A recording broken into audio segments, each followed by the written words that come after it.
அஸ்ஸலாமு அலைக்கும் வரஹ்மத்துல்லாஹி வபரகாத்துஹு. சஃபியுல்லா, சென்னை ஆயப்பாக்கம். இப்போ அல்லாஹ் குரானில் கவிஞர்களை வீணர்களை பின்பற்றுவார்கள் என்று சொல்கிறான். இன்னொரு வசனத்தில் உனக்கு கவிதையை நான் கற்றுத்தரவும் இல்லை, அது உனக்கு தேவையும் இல்லை. மா அல்லம் நான் ஷிகிற மா என்பகிலகு அப்படின்னு சொல்கிறான்.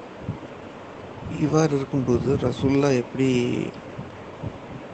ஹஸ்ஸான் இப்னு தாபித் அவர்களை கவிதையிலே எதிரிகளுக்கு பதிலளிக்க சொன்னாங்க? இந்த நிகழ்வு, இந்த வசனம் இறங்குவதற்கு முன்னாடி நடந்ததாக எடுத்துக்கொள்ளலாமா? கவிதை சம்பந்தமாக ஒரு பயான் இன்னைக்கு கேட்டேன். அதில் ஒரு சுனத் ஜமாத் ஆலிம் என்ன பயான் பண்ணுறாருன்னா, கவிஞர்களை வீணர்களை பின்பற்றுவான்னு சொன்ன உடனே அப்துல்லா இப்னு ரவாஹா அவங்க கவிதை எழுதுறதை விட்டாங்க. திரும்ப அது 26ஓட கடைசி வசனம் இறங்கிச்சுல்ல, 227. அதில் ஈமான் கொண்டவர்களை தவிர அப்படிங்கிறதுனால அதுக்கு ஒரு கவிதை எழுத ஆரம்பிச்சிட்டாங்க. அப்படின்னா நல்ல கவிதைகள் எழுதலாம் அப்படிங்கிற மாதிரி பயன் பண்ணார். அதோட விளக்கம் என்ன? மற்ற தர்ஜுமாக்கள்லாம் புலவர்களை தவிரன்னு போடலை. நீங்கள் தான் தர்ஜுமாவில் புலங்கிறத ப்ராக்கெட்டில் போட்டிருக்கீங்க. அந்த வசனம் புலவர்களை தவிர அது மட்டும் தான் பேசுது, அது பொதுவான வசனமாக. அடுத்தபடியாக அவர் என்ன சொல்கிறாருன்னா, இந்த அப்துல்லா இப்னு ரவாஹா, ஹஸ்ஸான் இப்னு தாபித் அவர்கள்லாம் ரசூல்லா அவையில் அரசவை கவிஞர்கள் மாதிரி இருந்தார்கள். அவர்கள் ரசூல்லாவை புகழ் பாடிக்கொண்டிருந்தார்கள் அப்படின்னு சொல்கிறாங்க. கவிதையிலே புகழ் பாடுவதற்காக ரசூல்லா கவிஞர்களை வச்சுருந்தாங்களா, இல்லை எதிரிகளை பதில் கொடுக்க மட்டும் பயன்படுத்தினார்களா? அப்புறம் அவங்க போர்க்களத்துலேருந்து வரும்போது ரவாஹா ரலியல்லாஹு அவங்க அப்துல்லா இப்னு ரவாஹா திரும்பி வரும்போது ஒரு கவிதை பாடினதாக அதுக்கு பொருள் செய்கிறார். அதில் என்னென்னா, முதல்ல சொன்ன அல்லாஹ் இல்லை என்றால் எங்களுக்கு நேர்வழி கிடைத்திருக்காது அப்படின்னு சொல்லி மாதிரி ஒரு முதல் வரியே வருது. அல்லாஹ் இல்லைங்கிற கான்செப்டே எப்படி? இப்போ அல்லாஹ் இல்லைன்னா நேர்வழி கிடைச்சிருக்காங்கன்னா மக்கள் படைக்கப்பட்டிருப்பாங்களா? அல்லாஹ் இல்லைன்னா மக்கள் இருப்பாங்க, அவங்க நேர்வழி இல்லாமல் இருப்பாங்கங்கிற மாதிரி வருது. இதே ரசூல்லாவும் அங்கீகரித்து திரும்ப பாடினார்கள்னு வேற சொல்கிறாரு. இதில் உள்ள முரண்கள்லாம் கொஞ்சம் விளக்குங்க. அஸ்ஸலாமு அலைக்கும். அயப்பாக்கம் என்ற பகுதியைச் சேர்ந்த ஷஃபியுல்லா என்கிற சகோதரர் இந்த கேள்வியை இப்போ கேட்டிருக்கிறார். இவருடைய கேள்வி எல்லாமே எதை பற்றி கேட்குறாருன்னு சொன்னால், கவிதையை குறித்து கேட்குறார். கவிதையை கவிஞர்களை இஸ்லாம் அவங்க இப்போ கெட்டவர்கள்னு சொல்லுது, வீணா போனவர்கள்னு சொல்லுகிறது. அப்படி இருக்கக்கூடிய நேரத்தில் ரசூல்லாவையே புகழ்ந்து சில கவிஞர்கள் பாடியிருக்கிறாங்க. ரசூல்லாவே சில கவிதைகளை பாட சொல்லி ரசிச்சிருக்கிறாங்க. அப்போ இதை நம்ம எப்படி எடுத்துக்கொள்வது? ஹஸ்ஸான் இப்னு தாபித், அப்துல்லா இப்னு ரவாஹான்னு அந்த கவிஞர்கள்லாம் இருந்திருக்கிறாங்களே, அப்போ கவிதையே கெட்டதா அல்லது கவிதையே ரொம்ப சிறந்ததா அப்படிங்கிற ஒரு குழப்பத்தில் உள்ள கேள்வியாக தான் நீங்கள் கேட்குறீங்க. கவிதையை பொறுத்த வரைக்கும் இஸ்லாத்தில் என்ன நிலை என்று கேட்டால், கவிதை என்பது நம்ம வசன நடையாக சொல்கிறோம்ல, அது ஒரு கருத்தை சொல்வதற்குரிய ஒரு வழி. கவிதையாக சொல்வது என்பது ஒரு வழி. அந்த வகையில் ரெண்டுமே ஒரு செய்தியை சொல்லக்கூடிய ஒரு வழி என்ற அளவில் வைத்து கொண்டால் அதில் எந்த ஒரு வித்தியாசமும் கிடையாது. ஆனால் வசனமாக சொன்னான்ட்டு அவனுக்கு எந்த மரியாதையும் இருக்க மாட்டேங்குது. அதை கவிதையில் சொன்னான்னு சொன்னால் அதில் என்ன செய்கிறாங்க, பெரிய அறிவாளின்னு நினைக்கிறாங்க. அந்த கவிதைக்கு கூடுதலாக தூக்கி நிப்பாட்டுறாங்க பாருங்க. அந்த மாதிரி நிப்பாட்டக்கூடாது. வசனங்களுக்குரிய எல்லா கண்டிஷன்களுமே கவிதைகளுக்கும் உண்டு. வசனங்களில் நீங்கள் யாரை ஏமாற்றக்கூடாது, ஆபாசம் இருக்கக்கூடாது, அருவறுப்பு இருக்கக்கூடாது. ஆனால் கவிதைக்கு அதெல்லாம் இருக்கணுங்கிறாங்க. கவிதைக்கு பொய் அழகுங்கிறான். கவிதைன்றாலே பொய்யை போட்டால் தான் அழகுங்கிறான். அப்போ வர்ணனையில் மிகைப்படுத்தி சொல்கிறது பொய் கிடையாது, அது சொல்லிட்டு போயிடலாம். ஆனால் இவர்கள் என்ன செய்வார்கள்னு கேட்டால், பெண்களை அளவுக்கு அதிகமாக ஆபாசமாக வர்ணிப்பார்கள், மதுபானத்தை அந்த போதை எப்படியே வர்ணிப்பார்கள். இப்படியான ஒரு இதில் மூழ்கி போய் கிடக்கிறாங்க பாருங்கள். அப்படியான கவிதையை தான் இஸ்லாமும் தடுக்கிறது. கவிதையே இஸ்லாத்தில் தடுக்கப்பட்டதா இல்லை, ரெண்டுக்குரிய ஆதாரத்தையும் பார்ப்போம். அல்லாஹ் குர்ஆன் என்ன சொல்கிறான்னு கேட்டால் 26வது அத்தியாயத்தில் 224, 225, 226, 227 ஆகிய 4 வசனங்களில் இது தொடர்பான செய்திகள் வருகிறது. என்ன வருதுன்னா, ஒரு ஷுஅராவு எத்தபிஹுமுல் காவூன், கவிஞர்களை வீணர்களை பின்பற்றுவார்கள். கவிஞர்களை பின்பற்றக்கூடாது. வீணா போனோம்னா கவிஞனை பின்பற்றி மார்க்கத்துக்கு போனீங்கன்னு வைங்க, அப்புறம் உமரு புலவர் சொன்னது கேட்டு குதிரையில் மாப்பிள்ளை ஏற்றுற கதையெல்லாம் வந்துடும். குதிரையில் மாப்பிள்ளை ஏற்றுறாங்களா, கல்யாண மாப்பிள்ளை குதிரையில் ஏற்றி ஊர்வலம் விட்றாங்களா, அதெல்லாம் யார் கொண்டு வந்தது? கரிசமணி கட்டுறாங்களா, அதெல்லாம் யார் கொண்டு வந்தது? இந்த கவிஞனும் எழுதி வச்சதை நெசம் நினைச்சு கவிதைன்னு சொன்னால் வேதம் மாதிரி நினைக்கிறாங்க. ஒரு மனுஷன் சொன்ன ஒரு சொல்லு அது சரியானதாக இருந்தால் தான் ஏற்றுக்கணும், தவறாக தூக்கி போடணும். அப்பா உமரு புலவர் அப்பா சொல்லிட்டாங்கல்ல, பொனகோடி மஸ்தான் அப்பா சொல்லிட்டாங்கல்ல, அப்படி நினைக்கிறாங்க பாருங்க. அதை அப்படி நீங்கள் ஃபாலோ பண்ணீங்கன்னு சொன்னால் நீங்கள் வீணா போன ஆளுக்குங்கிறான்ல. கவிதையை படிக்கக்கூடாதுன்னு சொல்லலை, கவிஞர்களை வீணர்கள் பின்பற்றுவார்கள். நீங்கள் கவிஞர்களை ஒரு முன்னோடிகளாகவோ நம்ம வாழ்க்கையில் பின்பற்றத்தக்கவர்களாகவோ அவர்கள் கவிதையில் சொன்னதை எல்லாம் பெரிய தத்துவமாகவோ எடுத்துக்கொண்டு செய்யக்கூடாது. அது வார்த்தைகளை பேசுகிறத கேட்டு எப்படி இந்த காலம் வாங்கி அந்த காலம் விட்டு போகிறீங்களோ, சரியானது உள்ளத்தில் பதிய வச்சு கொள்கிறீங்களோ, அந்த ஒரு நிலை தான் கவிதைக்கு கொடுக்க வேண்டும். அவர்கள் ஒவ்வொரு பள்ளத்தாக்கிலும் தட்டழிந்து திரிகிறார்கள் பார்க்கலையா என்று அல்லாஹ் கேட்குறான். அன்னகும் யக்கூலுன மாலா யஃபலூன், செய்யாத எல்லாம் சொல்கிறாங்க, இந்த கவிஞர்கள் பொய் பொய்யா சொல்கிறாங்க அப்படின்னு அல்லாஹ் அந்த இதில் சொல்லி பேசுகிறதெல்லாம் பொய். அதாவது ஒரு ரசூலுல்லாஹ்வுடைய வரலாறு எழுதுனா கூட என்ன செய்வாங்கன்னு கேட்டால், அது ஒரு வரி கூட நம்ம சேர்க்கக்கூடாது, ஒரு வார்த்தை கூட சேர்க்கக்கூடாதுங்கிறது வசனத்தில் கரெக்டாக இருந்துருவாங்க. இந்த கவிதை நோய் பிடிச்சிட்டுன்னு சொன்னால் இதை எந்த மாதிரி கூட குறைய போட்டு சொன்னால் ரசிப்பாங்க அப்படின்னு சொல்லி அல்லாஹ்வுடைய ரசூலுடைய வரலாறுல என்ன செஞ்சிருவாங்க, அதை வர்ணித்து கவிதையில் விட்டு அடிச்சிருவாங்க. அப்போ இந்த கவிஞர்கள் பின்பற்றாதீங்க, அப்படின்னா உளறிட்டு போகிறோம், அது உளறல் மாதிரி எடுத்துகிட்டு போயிட வேண்டியது, அவ்வளோதான். நல்ல கருத்து இருந்தால் அதை மட்டும் ஃபில்டர் பண்ணி எடுத்துக்கிறேன், அந்த அளவுக்கு நீங்கள் வச்சுக்கிட்டீங்கன்னு சொன்னால் அதில் தவறு கிடையாது. இதை சொல்லிட்டு எல்லாம் என்ன செய்கிறான்னு கேட்டால், இல்லல்லதீன ஆமனு, நம்பிக்கையை கொண்ட கவிஞர்களாக இருக்கிறாங்க, அதில் ஈமானுக்கு முஸ்லீம் ஆகிடுறாங்க. இது ஆமனு அமிலு சாலிஹாத்தி, நல்ல ரங்களை செய்கிறாங்க. ஓ தக்ருல்லாஹ கசீரன், அதிகமாக அல்லாவை நினைவு கொள்கிறார்கள். கவிஞராக இருந்து கொண்டு இதெல்லாம் போய் புழுக மாட்டாங்க. அதாவது கவிஞர்களாக இருக்கிறாங்க, இருந்து கொண்டு இருக்கும் பொழுது என்ன செய்கிறான், வாயில் வந்தெல்லாம் விட்டு உளர்றான். பிறகு என்ன செய்கிறான்னு கேட்டால், இறை நம்பிக்கை நல்லறங்கள் செஞ்சு அல்லாவை அதிகமாக நினைவு கூர்ந்து ஒன்தசரு மிம்பாதி மாதுலிமு, அநீதிழைக்கப்பட்ட பிறகு அவர்கள் உதவி பெற்றுக் கொள்கிறார்கள். அநீதிழைக்கப்படுறதுக்காக வேண்டி பதிலடியாக அவங்க இந்த கவிதையை சொல்கிறாங்க. இந்த மாதிரி இருப்பவர்களை தவிர என்று ஒரு வசனத்தில் எல்லாம் சொல்கிறான். அப்போ இதில் என்ன எல்லாம் பிரிக்கிறான்னு கேட்டால், கவிதையில் பின்பற்றத்தக்கவர்கள் எந்த ஒரு கவிஞனுடைய கூற்றையும் தராவி எத்தனை ரக்காத்து அப்படின்னு சொன்னால் அந்த அப்பா பாடியிருக்காருன்னு சொல்லக்கூடாது. அப்படி ஆதாரமாக போச்சு. இந்த கவிஞர்கள் எழுதுனது பூராவுமே ஒரு ஆத்தன்டிக்கான ஆதாரமாக போச்சு. இந்த யானை சுமான முழுது வரோம் என்னது, இதுக்கு மேலே வசனத்தில் நம்ம புகழ்ந்து ரசூல்லா பாட மாட்டாங்களா? இது கவிதையில் படிக்கிறானா, கவிதையில் படித்தோன்னா அது வேதமாக போயிடுது. அது ஒரு ஹர்ஃபுக்கு 10 மணிக்கு மேலே போய் விடுகிறதுன்னு நினைக்கிறோம். எவனோ ஒருத்தன் பாடினா ஒரு பாட்டு. அப்போ இந்த பாட்டுக்கு அவ்வளோ பெரிய முக்கியத்துவம் கொடுக்காதீங்க.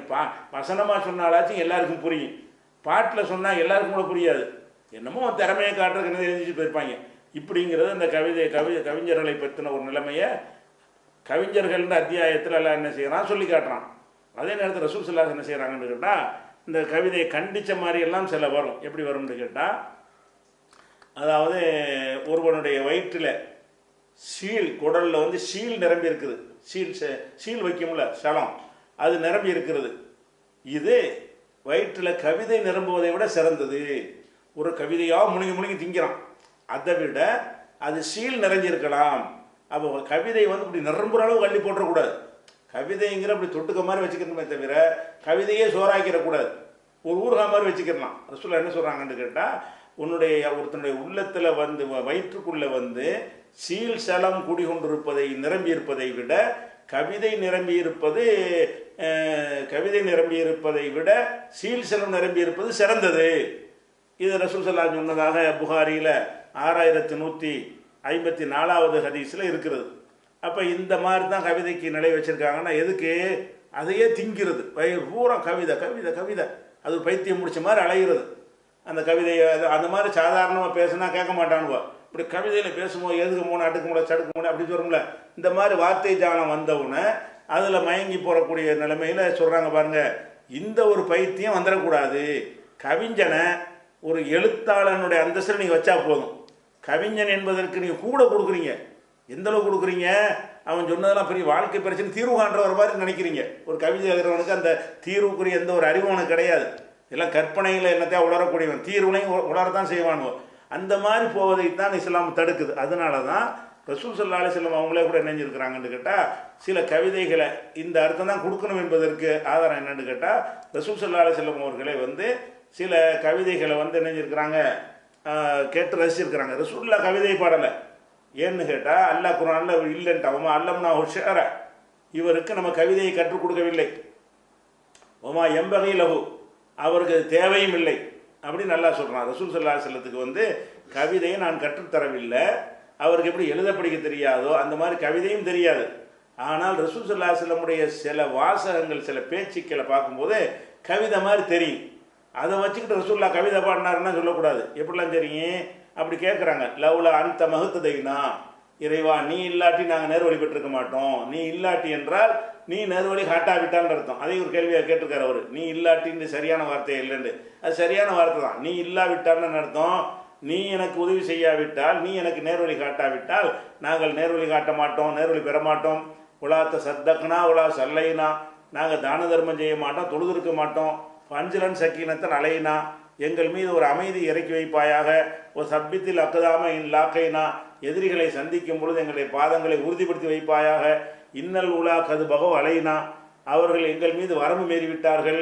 இதா அராது ஃபித்னத்தன் அபைனா, அவங்க குழப்பம் விளைவிக்க நினைப்பார்களே, ஆனால் நாங்கள் அதை எதிர்ப்போம். இப்படின்ற ஒரு கருத்தில் ரசூலுல்லாஹ் சொல்லியிருக்கிறாங்க. இதை பார்த்துட்டு ரசூலுல்லாஹ் கவிதை பண்ண கவிதை இப்படியா? கவிதைன்னா 2 வரியிலலாம் கவிதையை கண்டுபிடிக்க இயலாது. சும்மா வசனமாக பேசுகிறவன் வாயில கூட 2 வரி கவிதை மாதிரி தெரியும். கவிதை என்று சொன்னால் ஒரு பெரிய நீண்ட ஒரு தொகுப்பை எடுத்து ஒவ்வொன்றிலையும் கரெக்டான அந்த அளவில் அந்த அடிகளும் சீர்களும் ஒரே மாதிரியான அமைந்து ஒரே ஒரு அந்த அந்த வசந்து சொல்லுவாங்கல்ல, அந்த அந்த அந்த இது அந்த மாதிரியான ஒரு அமைப்புல எல்லாம் இருந்தால் தான் அதுக்கு பேர் கவிதை. பேச்சில் ஒன்று இருந்து நம்ம சொல்லும்போது என்ன செய்யும், 2 வார்த்தை மட்டும் கவிதை மாதிரி என்ன செய்யும் வரும். ஒரு கட்டுரை எழுதுவான், தலைப்பு மட்டும் கவிதை மாதிரி தெரியும். அதை வச்சு கவிதை என்றக்கூடாது. கவிதை என்று சொன்னால் அது மொத்த அமைப்பும் ஒரே யூனிஃபார்மில் வரணும். அதுக்கு பேர் தான் கவிதை. அந்த மாதிரி ரசூல் ஸல்லல்லாஹு அலைஹி வஸல்லம் பேசுனதில்லை. இது கவிதை மாதிரி ஒரு இதை சொல்லியிருக்கிறாங்க. இதை வச்சு ரசூலுல்லாஹ் கவிதை பாடினாங்கன்னு சொல்லக்கூடாது. ஏன் சொல்லக்கூடாதுங்கிறோம்னு கேட்டால், அவங்களுக்கு கவிதை தெரியாது, கற்றுக் கொடுக்கல. சும்மா பேசுகிற பேச்சே சில நேரத்தில் கவிதை மாதிரி தெரியும். அது அல்ல கவிதை. கவிதைன்னா ஒரு பெரிய இந்த தொகுப்பாக இருக்கணும். அதில் ஆயிரக்கணக்கான வரிகள் இருக்கணும். அந்த வரிகள் ஒவ்வொரு வரியும் அடுத்த வரியும் ஒரே யூனிஃபார்மாக அமைஞ்சிருக்கணும். அப்படிலாம் ஒட்டி பார்க்குற விஷயம் வரல. 2 வார்த்தை தான் வருது. இந்த 2 வார்த்தையை பிடிச்சிட்டு என்ன செய்யக்கூடாது, கவிதைன்னு சொல்கிற ரசூலுல்லாஹ் கவிதைப்படுத்தினா சொல்லக்கூடாது. அந்த ஒரு விஷயம் இருக்குது. அதனால அப்போ இந்த ரசூலுல்லாஹ் கவிதை தெரியாது என்பதில் மாற்று கருத்து கிடையாது. ஆனால் ரசூல் ஸல்லல்லாஹு அலைஹி வஸல்லம் அவங்கள சில பேர் கவிதையில் வசப்பாடுவாங்க. அவங்க திறமையை காட்டி. மக்காவில் உள்ள காபிர்களில் நல்ல நல்ல புலவர்கள்லாம் இருந்தாங்க. அவங்க கவிதையில் பாடும் பொழுது அவர்களுடைய பதில் அந்த அந்த ஸ்டைலில் கொடுத்தா தான் அது உரிய பதிலாக இருக்கும். அப்படி இல்லாமல் கவிதையில் பாடும்போது வசனத்தில் படித்தோம்னு சொன்னால் நான் என்ன சொல்வார், என்ன சொல்கிறார் பார் அப்படி வாங்கி போயிட்டு. அப்போ ரசூலுல்லாஹ் என்ன செய்வாங்கன்னு கேட்டால், ஹஸான் இப்னு சாபித்து அவர் நல்ல கவிஞர். அவரை வச்சு என்ன செய்வாங்க, ஹஸானே நீ அல்லாஹ்வுடைய தூதர் சார்பாக நீ பதில் கொடு. இறைவா இவருக்கு ரூஹுல் குதுஸ் மூலம் இவர் வலுப்படுத்து. ரூஹுல் குதுஸ்னா ஜிப்ரீல் அப்படின்னு ஹஸானுக்கு சொல்லுவாங்க. அவர் என்ன செய்வார், ரசூலுல்லாஹ் சார்பாக அவங்க என்னென்ன அவதூறு சொல்கிறாங்களோ கவிதையில், அந்த கவிதையில் எழுதுறவனு கவிதையில் என்ன செய்வாங்க, பதில் கொடுப்பாங்க. அந்த மாதிரி நம்ம ஒரு ஏகத்துவ பிரச்சாரம் பண்ணுகிறோம். கவிதைன்னு திறமையை வச்சுட்டு கவிதையில் நம்மளை திட்டுக்கிறான்னு வைங்களேன், அவனுக்கு பதிலடியாக ஒரு கவிஞரை பிடிச்சி நம்மளில் உள்ள ஒரு கவிஞர் என்ன செய்யலாம், அந்த மாதிரி பதில் அதே ஸ்டைலில் பதில் கொடுக்கலாம். அது ரசூல் ஸல்லல்லாஹு செஞ்சுருக்கிறாங்க. அது என்னன்னு கேட்டால், வசனத்தில் சொன்னால் வசனத்தில் பதில் கொடுங்க, கவிதையில் சொன்னால் கவிதையில் பதில் கொடுங்க. அப்படி தான் வருமே தவிர, கவிதைங்கிறது ஒரு புனித நிலையில் கொண்டு போனீங்கன்னு சொன்னால், கவிதை தான் வாழ்க்கைன்னு வயிறுபுறா நிறைச்சிக்கிட்டீங்கன்னு சொன்னால், அதுக்கு மார்க்கத்தில் என்ன இல்லை, அவ்வளோ பெரிய முக்கியத்துவம் கிடையாது கவிதைக்கு. அதே மாதிரி ரசூல் ஸல்லல்லாஹு அலைஹி வஸல்லம் என்ன செய்வாங்கன்னு கேட்டால், சில பேர் சில கவிதையை படிப்பாங்க. படிக்கும்போது ரசூலுல்லாஹ் என்ன செய்வாங்கன்னு கேட்டால், அதை ரசிப்பாங்க. எப்படி ரசிப்பாங்க, லபீதுன்னு ஒரு கவிஞன் இருந்தான். அவன் அவனுடைய கவிதை தொகுப்புலேருந்து ஒரு சின்ன துண்டை எடுத்து படித்து காட்டுவாங்க. அப்போ ரசூலுல்லாஹ் சொல்கிறாங்க, அஸ்தகு கலிமத்தின் காலஹர் ஷாயிரோ, கவிஞர்கள் சொன்ன சொல்லுலையே உண்மையான சொல் எதுன்னு சொன்னால் கலிமத்து லபீதின், லபீத் என்ற ஒரு கவிஞன் சொன்ன சொல்லு தான் கவிஞர்கள் சொல்லையே நல்ல சொல்லு என்று சொல்லிவிட்டு அவன் என்ன சொன்னான் அப்படி என்று கேட்டால், அலா குல்லு செய்யின் மா ஹலல்லாஹு பாத்தில், அறிந்து கொள்ளுங்கள் அல்லாவை தவிர உள்ள அனைத்தும் அழிய வீணாகக்கூடியது, அல்லாஹ் மட்டும்தான் நிலையாக இருக்கக்கூடியவன் அப்படின்னு சொல்லிட்டு இந்த ஒரு கவிதை நினைஞ்சிருக்காருன்னு கேட்டால், லபீத் என்று ஒருத்தர் படிச்சிருக்காரு பழைய காலத்தில் உள்ள கவிஞர். இதில் நல்ல சொல்லா இருக்கும், ரசூல்லா எடுத்து மேற்கோளாக கூட காட்டுறாங்க. கவிஞர்கள் சொன்னதுலேயே இது நல்லா இருக்குதே அப்படின்னு சொன்னால் இது தவறான தவறு இல்லை, அதோட நல்ல கருத்துக்களை இப்படி மேற்கோளாக இந்த கருத்துக்காக வேண்டி இந்த வார்த்தைகளை அழகுக்காக ரசூல்லா எடுத்து காட்டலை. அல்லாவை தவிர உள்ள எல்லாமே பாத்தில் வீணு அப்படின்னு சொல்லுவது வந்து இஸ்லாத்துடைய கொள்கையை பிரதிபலிக்கக்கூடிய ஒரு கவிதையாக இருக்குது. அதை எடுத்து ரசூல்லா சொன்னாங்க என்கிற ஒரு செய்தி புகாரில் 6147வது ஹதீஸில் இருக்கிறது. அதே மாதிரி வந்து முஸ்லீமில் வரக்கூடிய ஹதீஸ் இருக்குது. ரசூல் ஸல்லல்லாஹு அலைஹி வஸல்லம் என்ன செய்வாங்கன்னு கேட்டால், வந்து போய்கிட்டு இருக்கும்போது கேட்குறாங்க, என்ன கேட்குறாங்கன்னா, உன்னிடத்தில் உமையா பின் அபு சல்த் என்பவர் பாடிய கவிதை இருக்குது தெரியுமான்னு கேட்குறாங்க. அவர் தெரியுங்கிறார். உடனே ரசூல்லா என்ன செய்கிறாங்கன்னா, அதை சொல்லு பார்ப்போம். அவர் என்ன செய்கிறாருன்னா, அவர் சொல்கிற அந்த அம்ர் இப்னு ஷரீதுங்கிறவர் சொல்கிறாரு, நான் அந்த பைத்தை நான் படித்து காட்டினேன், மேலும் படிந்தாங்க, மேலும் ஒரு கவிதை வரி எடுத்து கொடுத்தேன், மேலும் படின்னு சொன்னாங்க. அப்போ இப்படி 100 பாட்டு அந்த அந்த ஆள் கொஞ்சம் நல்ல கவிதை எழுதினால் போல இருக்குது, அதில் நல்ல நல்ல கருத்து இருக்கும் போல இருக்குது. அந்த ஒரு கவிதையில் உனக்கு ஏதாவது தெரியுமான்னு கேட்குறாங்க. அவர் தெரியும்ன்ற உடனே படி படி படின்னு சொல்லி 100 கவிதையை படிக்கிறார். ரசூல்லா கேட்குறாங்க, அது என்னது மௌலுதை உட்காந்து நம்ம கேட்குறோம் அப்படி கேட்குறது இல்லை, அர்த்தத்தை விளங்கி நல்ல கருத்து இருக்குன்னு புரிஞ்சு அதை ரசூல்லா நினைஞ்சிருக்காங்க. நல்லா தான் சொல்லியிருக்காங்க, கவிஞனாக இருந்தால் நல்லா சொல்லியிருக்கானே அப்படிங்கிறதுக்காக வேண்டி ரசூல் ஸல்லல்லாஹு அலைஹி வஸல்லம் நினைஞ்சிருக்கிறாங்க, கேட்டிருக்கிறாங்க. அந்த மாதிரி எல்லாம் இருக்கிறதுனால கவிதைங்கிறதையே டோட்டலாக நெஞ்சு மாதிரி வெறுக்க முடியாது. ஆனால் கவிதை தான் இருக்கிற இந்த எடுத்து சொல்கிற அந்த மொழியிலேயே சிறப்பான்னு கேட்டால் அது சிறப்புலாம் ஒன்றும் கிடையாது. சாதாரண நடையை விட கொஞ்சம் மட்டம், அப்படி தான் சொல்லணும். சாதாரண நடையில் சொல்லும்போதாவது பொய் கலக்காமல் உண்மையை கலந்து மக்கள்கிட்ட பேசுவோம், அது உள்ளத்தை வந்து தைக்கும், அந்த மாதிரியான விஷயமா இருக்கும். அதை விட 2ஆம் இடத்துல தான் அந்த கவிதையை வச்சுக்கிறணும். கவிதை கூடாதுன்னு கிடையாது, வசனமாக சொல்வது மிக சிறந்தது, கவிதையாக சொல்வதற்கு அனுமதி இருக்கிறது, அது சிறந்தது கிடையாது. ஏன் சிறந்தது கிடையாதுன்னு கேட்டால் அதில் பொய் கலப்படமெல்லாம் ஜாஸ்தியாக இருக்கும். இந்த பேச்சுகள் இருப்பதை விட அதில் கூடுதலாக இருக்கும். முஸ்லீம்களை பொறுத்த வரைக்கும் பொய் கற்பனை இந்த மாதிரி விஷயங்கள்லேருந்து முடிஞ்ச அளவுக்கு என்ன செய்யணும், விலகி இருக்கணும் என்ற காரணத்திற்காகத்தான் சொல்லப்பட்டிருக்கு. கவிதையே கூடாது என்றெல்லாம் இஸ்லாம் எங்கேயுமே சொல்லவே கிடையாது. ரசூல்லா நீங்களாம் இந்த எல்லாத்தையும் சொல்லியிருக்கிறீங்க கேள்வியிலேயே.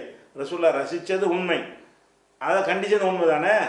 அப்போ எப்படி நீ பிரித்து பார்க்கணும்? கண்டித்தது எதை கண்டித்தாங்கன்னு சொன்னால் கெட்ட கவிதையை கண்டித்தாங்க, ரசித்தது என்ன ரசித்தாங்கன்னா நல்ல கருத்துள்ள கவிதை ரசிச்சிருக்காங்க. அப்படி ரசித்ததுனால் கவிதை தான் சிறப்புன்னு வருமானா சிறப்புன்னு வராது. ஏன்னு கேட்டால் அதை பின்பற்றாதீங்கன்றான்ல, ஃபாலோ பண்ணுற அளவுக்கு உள்ள ஒரு விஷயம் இல்லை. இப்படி நம்ம விலகி கொள்ள வேண்டும்.